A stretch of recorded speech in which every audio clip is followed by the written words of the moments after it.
Thank you, Benny, and it is a pleasure to be here today and see so many of my friends in the audience. I appreciate you being here and appreciate you asking me to speak.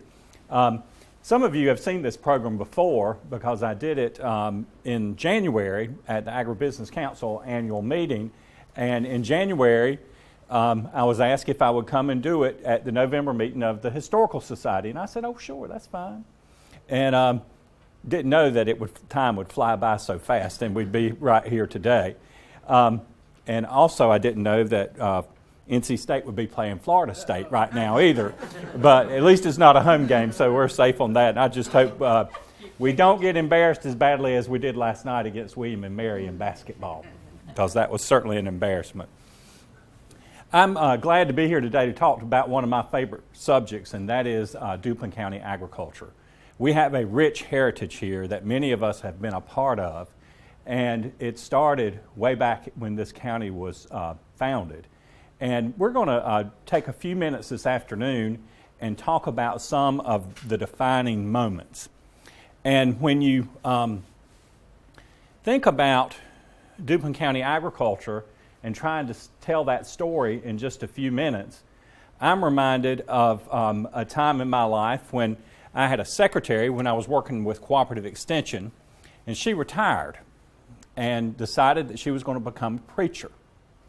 Well, she invited me to her inaugural sermon at Bird's Chapel Church outside of Rose Hill, and I went. I'll never forget it. It was on a Saturday night, and they were having a fish fry afterwards, and I could smell that outside cooking. And she stood up and said that she had prayed and prayed for the Lord to send her the message that she was supposed to deliver tonight. And He didn't answer. So she decided that she would start with the Bible, and she'd start in Genesis and work her way right through to Revelation. Well, 3 hours later, we had that fish. But anyway, I'm not going to do that to you this afternoon. Now, in researching this, I remembered a TV series that I really like, and maybe some of you have seen it. It was on PBS last year, and it was called How Did We Get to Now? Have any of you ever seen that? Good, fascinating thing. And they talked about artificial light, how light was developed, back from caveman time to now, how we got to now. They talk about sound, artificial sound, and how sound waves carried. And they talked about refrigeration. Why did we need refrigeration? So I thought that I'd look at how we got to now. Let's see if I can make this thing work. I'll have to do it over here. How we got to now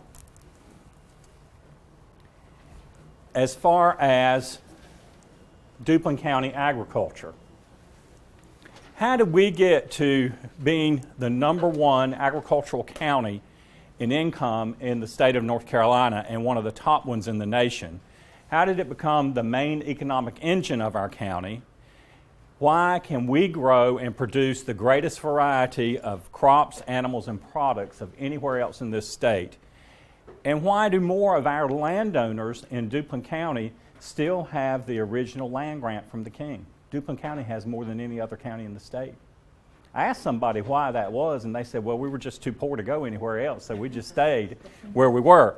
But anyway, we have a lot of pride in ownership and the fact that we can. How many of your families can trace their land back to land grants? Look at that, right here in this room, over half of the folks. That's amazing. In 2005, Duplin County was named as one of the best places to farm in all of the United States. So we have 300 years of agricultural heritage. 300 years. As Duplin County was being settled in the 1700s, most of the agricultural activity centered around naval stores. And that was harvesting pitch and pine. And if any of you have never seen how this was harvested. There's some really good displays at the Cowan Museum on how this was doing. They actually have one of these trees there on display that you can see that. And that's how most of our money was made from agriculture during that time. The logs were harvested here, the pitch and pine was harvested here, and it was shipped downriver to Wilmington, and then it was exported. As the trees were harvested, the farmers would clear the land, and they'd grow crops and vegetables for consumption and for some for trade. Well, by the early 1800s, like most of the long-settled seaboard South, Duplin County's soils were depleted. Our trees were gone, our soils had eroded, and the land was really depleted and barren. And during this time, Duplin County experienced an outward migration to the south. We had many of our people to leave this area and go to the south in search of more timber, but also of richer, darker soils than the sandy soils we have here. Joanne, one of the Keenan family left during that time, is that correct? Right, 1836 went to Alabama. And was that Owen? No, Owen's daddy. Owen's daddy, right. Thomas. So we had folks from here that would go down there. And it was not until several things happened that brought agricultural production back to Duplin County. And we started to expand again.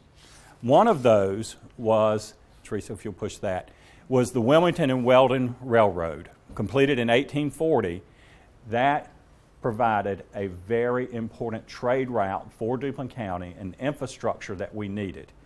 And as you can see today, the towns that were along that railroad are the towns that really flourished in Duplin County at that time. Another thing that happened during that same time period is the development of commercial fertilizer. That was one of the single greatest things that happened during that period, that we could really start producing more crops on our land, because our soil is for the most part poor, and we needed that commercial fertilizer. So during that time, our outward migration ended, and we were able to again enjoy prosperity in our region. That was the time that Kenansville, as our county seat, where many of the large homes that are still there were built during that period. We developed a period of prosperity there. In 1884, the Agricultural Society and Fair was organized in Kenansville, and we have a story about this. And Sonny, who wrote this book for us? Macy Cox did. Well, Yes. Miss Macy found the book. I don't know if there is an author listed in it. But she's the one that found it and had it reprinted Right. for us. And if you've never seen it, it's an excellent resource for us. But agricultural societies were groups of men that came together for the express purpose of studying and learning about how to improve agriculture. This was a thing that was going on throughout the nation, and agricultural societies were the precursor to land-grant universities and to the Extension Service that later came from that. But so Duplin County had leaders here, formed this agricultural society, and on their own, they studied, they looked at the science, the mechanics, and everything around agriculture to bring people together. It's really interesting. If you read in this book, you can see that they had fairs there where people would come and exhibit their harvest and their handicraft, and they would have races and contests and who had the nicest pig and cow and everything there in Kenansville during that time. During the mid-1800s to the early 1900s, the agriculturalists made advances here, mainly in the area of field crops. And that would be cotton, some tobacco, corn, soybeans were things that were grown here during that part. Another pivotal moment in our agriculture came in 1862 and another moment in 1890 when Congress passed the Morrill Act, and that established land-grant universities. The first established NC State University, and the second established North Carolina A&T State University in Greensboro. And with that, they had three missions: teaching, research, and extension. So from that, the Extension Service was founded, went to every county in this state, and they were able to take the advances learned at the university and developed at the university out to the people. And that's when things really started to happen in our area. Later, in the 30s, Congress established the Soil Conservation Service, the Soil and Water Conservation Districts, and Agricultural Stabilization, also known as the Farm Service Agency. And those groups all brought important resources to help give an infrastructure and a support system to agriculture in our county.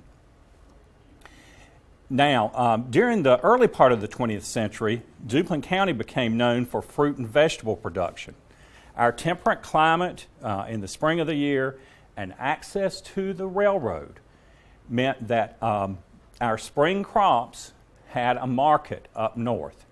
And we filled a very important space in the market that started in Florida, the production that started in Florida in the winter and came up the East Coast. We provided a very important period. And that, we were named the Winter Garden of the South, and most of that production was centered in Faison. And in 1886, the railroad built a spur line just north of the Faison Depot to connect Sampson County, the Sampson County seat of Clinton, a few miles to the west. 4 years later, the company erected a continuous sheltered platform along the track at Faison to protect the produce brought in by farmers and loaded aboard the trains by shipping brokers.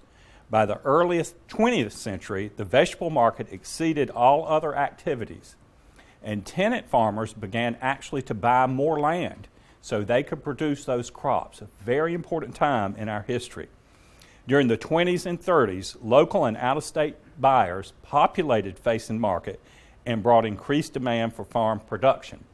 We also had another creature during that time, and they were called byline buyers, and they dealt directly with the growers.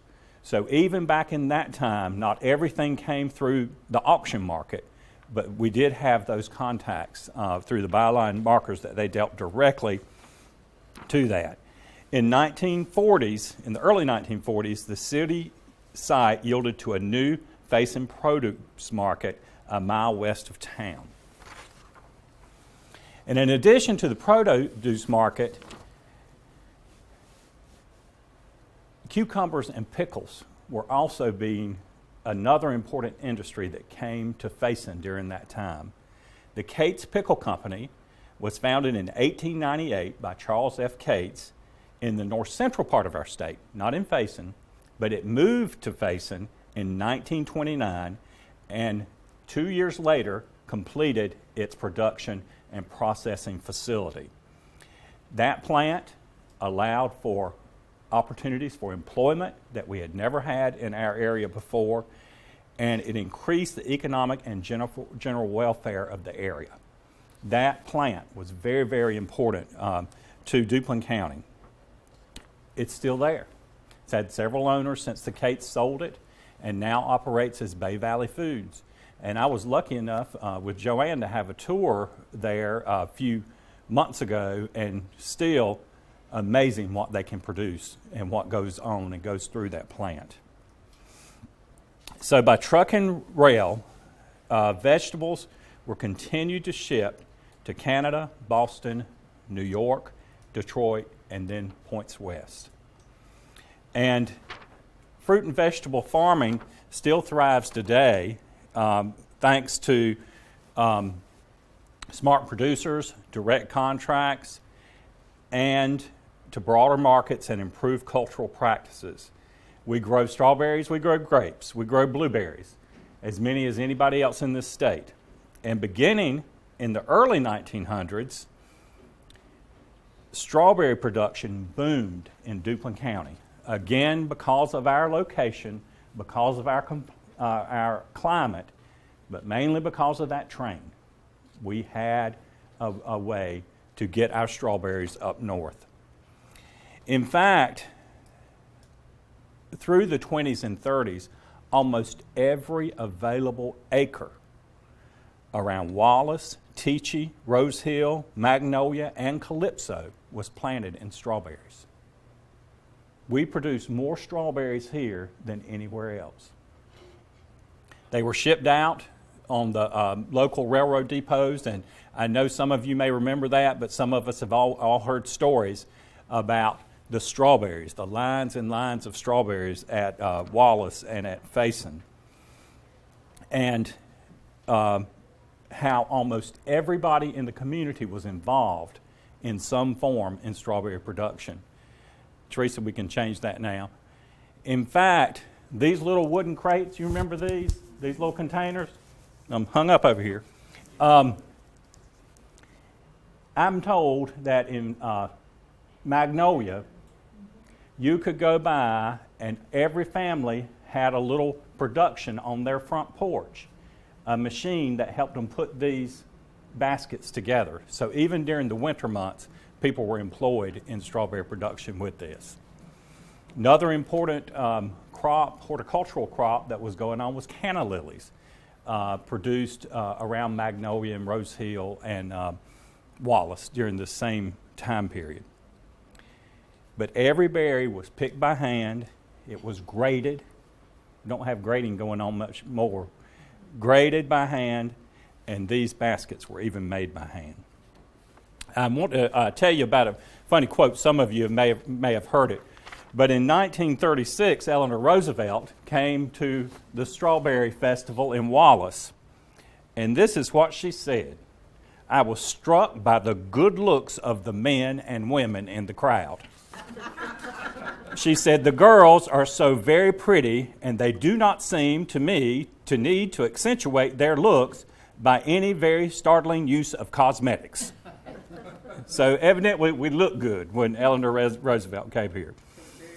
Now, later in the 20th century, disease, cultural practices, and the flood of cheaper strawberries, and I might say inferior strawberries from California, all but ended strawberry production in this county. But happily, a new breed of farmers came along, and with new cultural practices, we're once again growing strawberries in North Carolina, and we are an important center of strawberries. We're selling them different now, we're growing them differently. Faison is still the hub of strawberry production, but unlike strawberries that were produced before, many of you may not know this, but our strawberries that are grown here start out in Prince Edward Island, Canada. They're grown from cell culture in the summertime and grown out and brought here as little tiny plants in the fall, and then they're set out in the fall. They overwinter here. We produce berries on those plants the next spring, and then those plants are destroyed. We cannot oversummer strawberry plants here because of disease pressures that we have. So we have plants that are grown in Prince Edward Island by people in Faison, brought here, planted out, not just in Duplin County, but many counties around. They grow over the winter, produce their berries in the spring, and then they're destroyed. So just a little interesting fact about that. The soil and climate, we can go one more, Teresa, in Duplin County has always been favorable for tobacco production. How many of you grew up on a tobacco farm working in tobacco? Me too. It started here in the late 1800s and in the early 1900s. But the innovation that brought North Carolina to the forefront in tobacco production was discovered by a man working on a farm in Caswell County. The man's name was Stephen, and he was a slave on the farm of Captain Abishai Slade in Caswell County. And while curing a batch of tobacco in a smoky barn, one night he let the fire go out. And when he discovered that, he ran out. He had some burning embers on another fire he had going, and he used charcoal to bring that heat back up. Well, what that did, that flash of heat, he discovered bright leaf tobacco. And bright leaf tobacco is what North Carolina became known for, and what we in Duplin County produce so well, because the tobacco that's grown on sandy soil really takes to this flash heat that developed bright leaf tobacco, and it was prized all over the world. So that one mistake was actually an invention, and that's why we were such leaders in tobacco production. You can go one more on this, Teresa. Thank you. Now, some of us, I do remember this, and how during the Depression, farmers tried to compensate for lower prices of tobacco by producing more tobacco, and that led to even lower prices. So in 1938, the federal government stepped in and established a quota system for tobacco. You had to own a quota, and you could only grow that much tobacco, as the USDA said you could, because it had government-sponsored price supports along with it.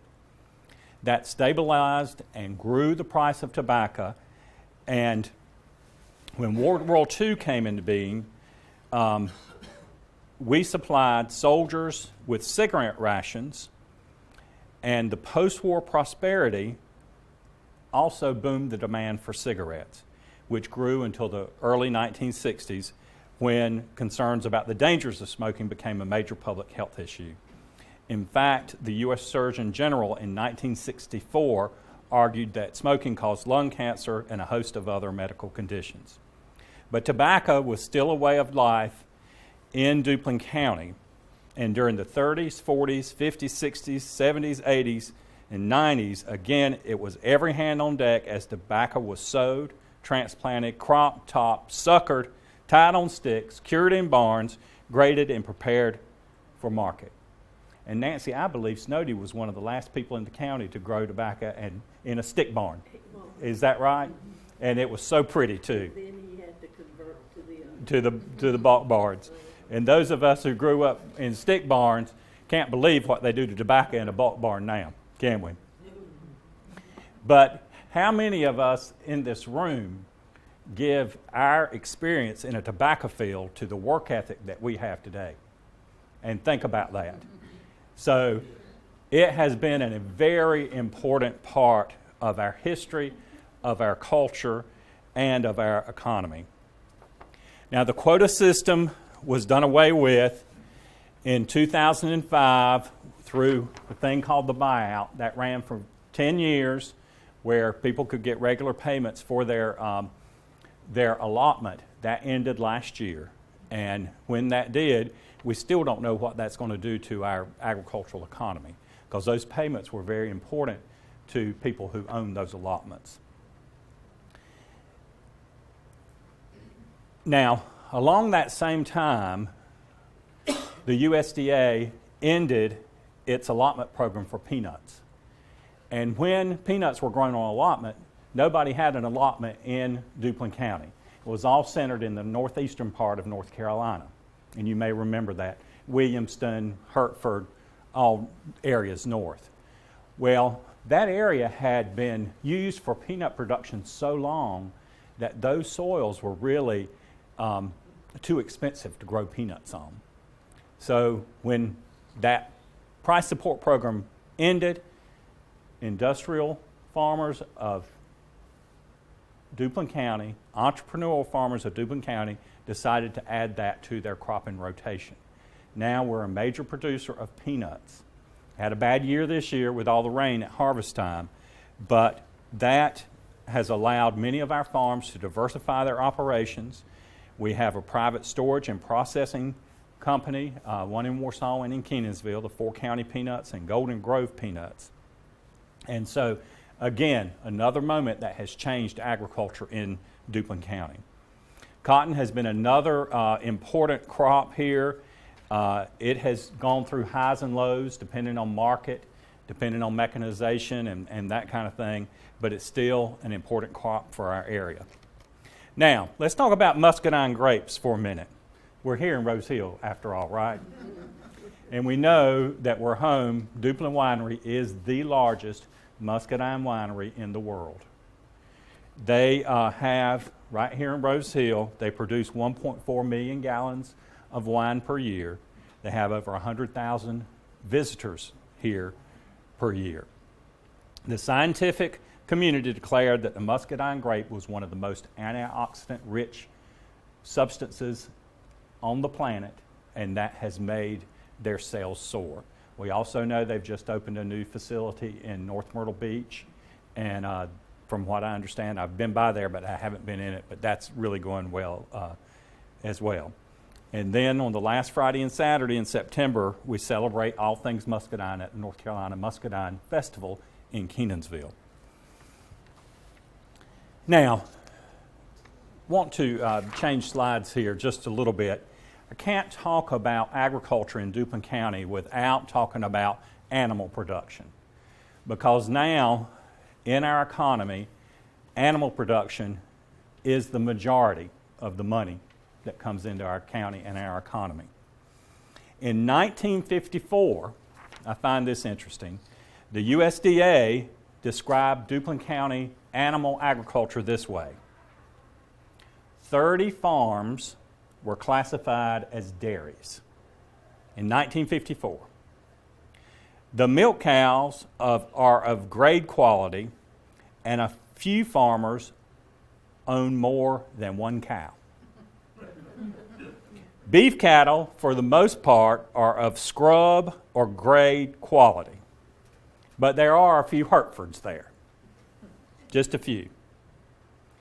Swine production is increasing, and nearly every farm has a few chickens. Some have geese, ducks, and a turkey. Well, wow, that's certainly changed, hasn't it? Poultry industry in Duplin County began here in Rose Hill. You know, a lot of pivotal things happened right here in Rose Hill in agriculture. I think that's important as we think about our history. But Dennis Ramsey graduated from NC State and trained as an engineer and came home here to Rose Hill in World War II, just after World War II. And he opened a one-screen movie theater right in the middle of town. Well, in the 1950s, not many people were going to the movies because they had this new appliance in their living room called a television. And so Ramsey started looking around for new businesses. And he knew that people around here had kept chickens for eggs and meat for years. So he decided to build a chicken house and started showing other farmers how he could contract with them to grow chickens. And his business grew. He provided the feed, the chicks, and the technology, and the farmers provided the labor and the house and the land. And in 1954, there were about 42,000 chickens produced in Duplin County. By 1964, that number rose to 22 million in 10 years. Now, across town, we had the Johnson brothers, Marvin and Bazell, and they started out their poultry operation by selling live turkeys on the streets of Rose Hill on Saturdays. Those turkeys were produced by their parents, Nash and Mary Sue Johnson. And operating in 1955 as Nash Johnson and Sons Incorporated, Nash Johnson and his two sons, Marvin and Bazell, built the first feed mill in Rose Hill. And in 1959, with surplus capacity for the mill, the Johnson family started offering contracts. And they also created a chicken hatchery and a grow-out operation. In 1962, they became part owners of Rose Hill Poultry, chicken processing plant that was here. And that same year, they also became part owners of a turkey processing plant in Rayford. In 1967, the Johnsons became the sole owners of Rose Hill Poultry, and in 1974, under the sole leadership of the Johnsons, Rayford Turkey Farms became known as House of Rayford, and during the years that followed, Rose Hill Poultry became part of House of Rayford Farms, and in 1988, the company's breaded specialty plant opened in Hemingway, South Carolina. In 1991, they built the largest feed mill in the country, right down the road here. That same year, Marvin's son Bob Johnson became vice president of House of Rayford. And the Johnsons further expanded their operation in 1992 by opening specialty plants, a plant in Athens, Michigan. As the poultry industry continued to grow throughout our state, the House of Rayford had positioned itself by 1993 to be the 12th largest privately owned company in North Carolina. That's a lot of chickens. Now, long in that same era, Otis Carroll, who was another important leader in the poultry industry, he and his partner leased a grist mill over in Sampson County, and when the lease expired in 1941, he and his partner built a new mill in Turkey and continued to produce cornmeal and flour.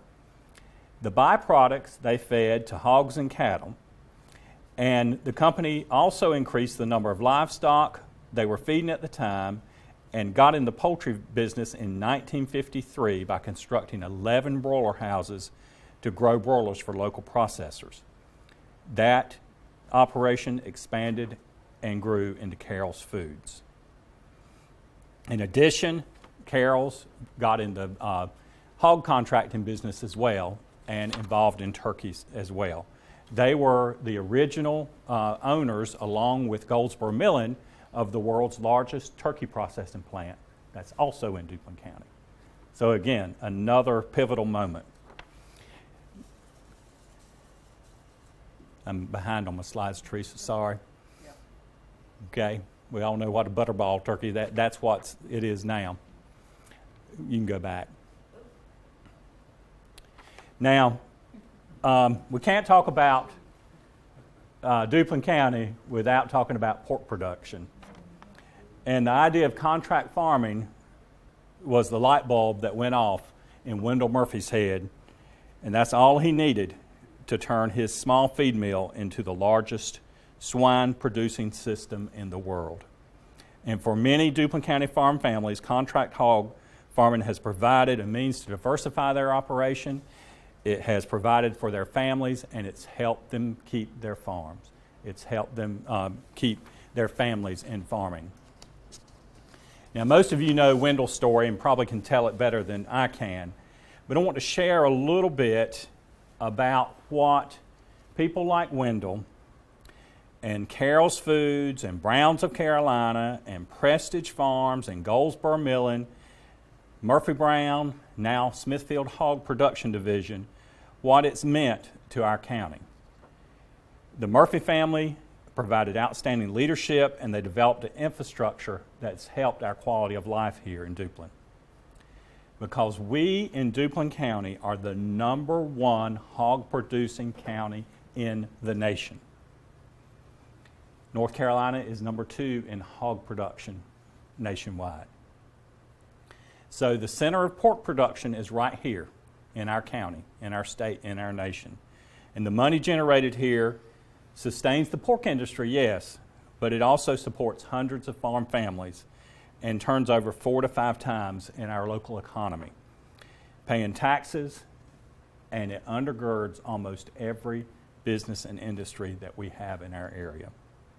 According to the United States Department of Agriculture, you can change slides, Teresa,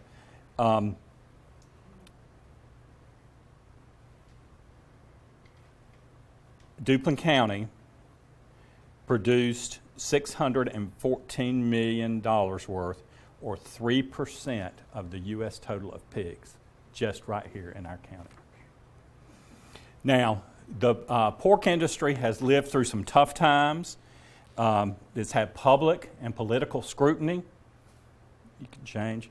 It's had increased government regulations. There was a moratorium on the number of farms that could be built. That resulted in rapid expansion and a drastic fall in prices. We've had consolidation of companies. We've had sales of companies. We've had people like the Waterkeepers Alliance who are trying to sue our family farms out of business. And they started this by erecting a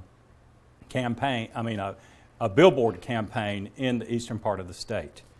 And if you listen to them talk for long, they think that we are dumping hog manure directly into the Atlantic Ocean, that we've got a pipeline that just sends it right out there. We know that's not true, and we know that we have the most highly regulated, environmentally regulated industry in North Carolina. The facts about hog farms are that they provide 46,000 jobs in our state, they're environmentally responsible, and they account for $11 billion in annual contribution to the North Carolina economy. Now, to fight back against the Waterkeepers Alliance, and this is another pivotal moment and something I happen to be involved in, we have collected 11,000 signatures. We delivered those on October 1st to the governor at the state capitol. We had between 400 and 500 farmers that came and supported us there that day. And we made our message loud and clear that we're standing up for our industry that's important to our area and important to the jobs and providing a safe, good food supply. So that's something we can be proud of. Now, beef cattle is another thing, and I know y'all think I'm not quite to Revelation yet, but I am getting to the end. The last 30 years, we have seen dramatic increase in the number of beef cattle in our area. First, it was an offshoot of the swine industry. We used that to manage the hay that we produced on the spray fields. But now, with better management practices and profitable marketing, many farmers have turned to beef cattle as an important part of their operation. So, if we think about all the animal production that we have, chickens, turkeys, pigs, and cows, and we think back to 1954, how they described it here in Duplin County, now we are number one in pigs, number one in beef cattle. We have more cattle grown here than anywhere else in North Carolina. Number one in broilers and number two in turkeys. So back to my original question, how did we get to here? In my mind, I think we've got a few things that really have helped us have a strong agricultural production and a strong economy. It's our abundance of natural resources, and it's our favorable climate. It's because we had pioneers who believed in agriculture and dreamed of opportunities that would not only benefit themselves, but our entire community. And because we had forward-thinking leaders who believed in investments in infrastructure, in education, electricity, rivers, bridges, railroads, ports, and highways. And mainly it's because our farmers stuck with this land. They stuck with this land and they stuck with agriculture. They diversified when they needed to. They took chances to make things better. And most of all, our farmers knew that hard work combined with forward thinking and education was the only way to progress and the only way to sustain this industry that we call agriculture. And I think we can all be proud that our farm families feed our world and do a mighty good job of it.